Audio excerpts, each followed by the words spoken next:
Hey folks, today I'm so glad that you jumped in here to join in this brief conversation about real estate appraisals. So we're going to talk about all the who, what, when, where, why, and how of the real estate appraisals. So let's just start off with the basics. Like, what is it? And basically, a real estate appraisal is a professional's opinion of the value of the home. So someone who's many hours of training and preparation and mentorship will look at all the details of your home, all the details or many of the details of the surrounding market, and then determine based on the size and condition, the location, economic factors, etc., they will decide to assign an opinion of their value. And that is simply an appraisal. It's a professional who does the work necessary to develop an accurate opinion of the value. Now, is that number down to the penny? Well, you're talking hundreds of thousands of dollars many times, and while yes, you can, your calculations will produce a number that's precise. Oftentimes, it's rounded off to some type of even number that's very close to what those calculations would present. But it is an opinion of value. So you might have two different appraisers take a look at the same property and assign a different value. It will most likely be similar, but it could be different because it is an opinion of value. It's typically required by the lenders. If a lender is participating in the purchase of your property with you, in other words, if you're borrowing their money, they're going to write the rules, and many times those rules will require that you purchase an appraisal, which they use to then determine whether or not what they're loaning you is an appropriate amount of money. It's a protection for the bank, for the lender, to not over lend on that property. Real simple, real basic. I think most of us understand,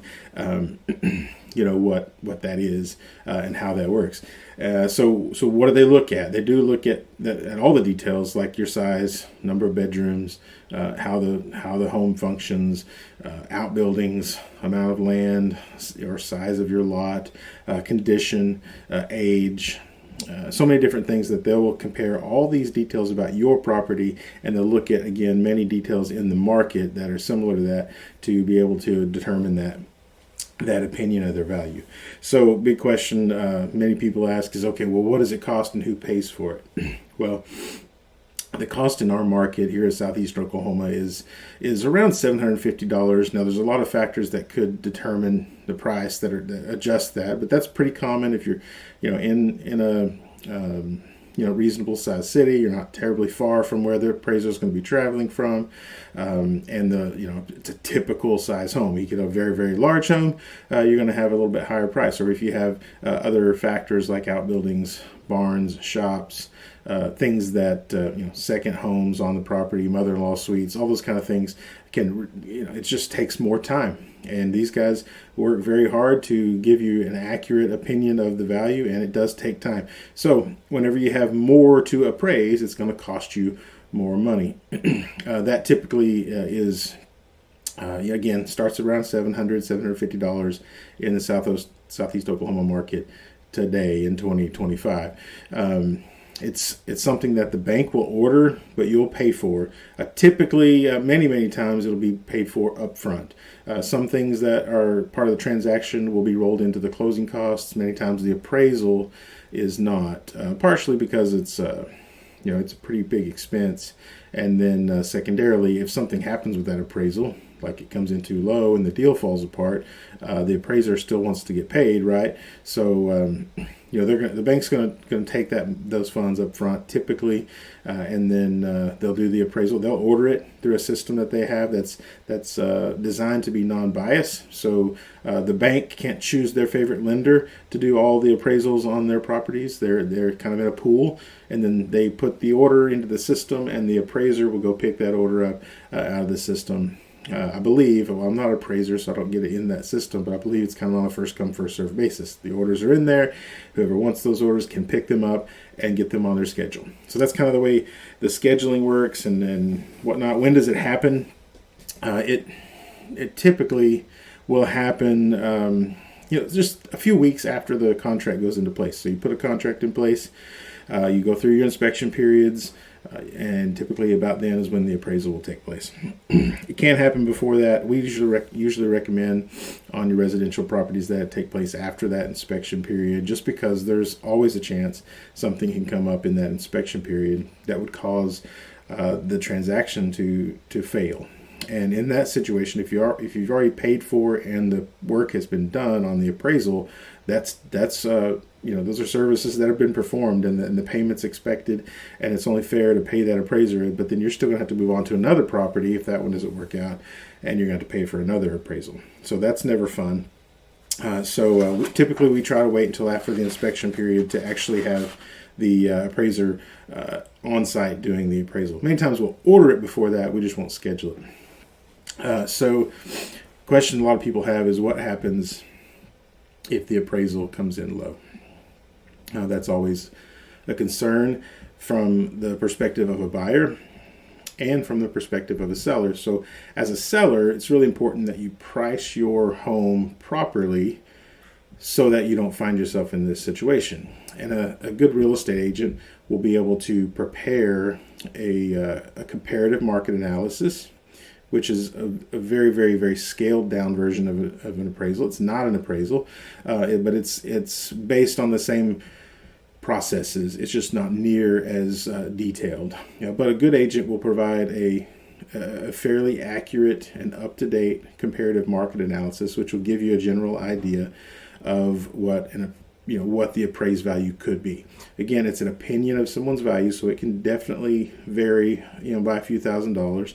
The next level would be a broker's price opinion or a broker's opinion of value. That's a little bit deeper dive into some of the specifics of the property and the market, but it's still not an appraisal, and it's not something the bank will lean into, because as a real estate licensee or as a broker, I wouldn't be a licensed appraiser. So I can give my opinion of value, but it doesn't really matter because I'm not a licensed appraiser. It doesn't matter to the bank, but it's important that the real estate agent that you work with is knowledgeable enough to be able to give you a range of values to get the home listed, so that you're not finding yourself in a situation where you sold your home for $300,000, but it only appraises for $280,000, and then you're in a kind of a pinch there, and you're trying to figure out exactly how you get this deal done. Well, what typically happens is really based on the conditions of the market. So if it's a really strong buyer's market in that situation where the buyer has more leverage, then as a seller, you're most likely going to have to come all the way down to that $280,000 appraised value. Now, on the flip side, if it's a strong seller's market, then many times you'll have some leverage and you can negotiate, and that buyer may end up bringing some money to the table above what they can get from the bank.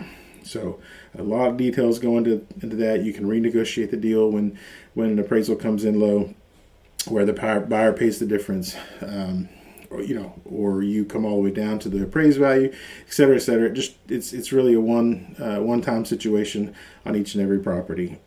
So, if you're in a seller's market and the buyer's like, hey, I really want this house, they may introduce a appraisal gap guarantee. So if it appraises low, they're guaranteeing they're going to pay a certain amount of dollars above their offer, or above the appraised value, in order to secure that deal. So there's different variations in that. It gets a little complicated, but know that this is pretty much the basics of an appraisal. So some people are like, well, I'll just have my appraiser do my inspection, which is common in like a VA type loan or FHA. Many times people don't have a lot of extra funds.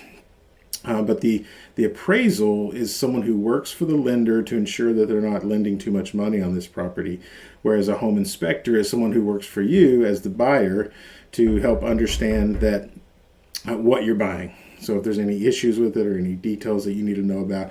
And then also times it could be an inspector that comes in on behalf of the seller as like a pre-listing inspection, just to help you understand what's going on with your property so there's no surprises whenever you get to the inspection period. So that's a strategic way to sometimes set yourself up for victory in that situation. So a couple things: buyers, always be aware of shortfalls, and sellers, price competitively. It's so important to price your property right. When you price it wrong, there's a lot of different problems that come into play, from sitting on the market too long, which really can ultimately end up in your home selling for a lower value than it might have had we priced it properly to begin with.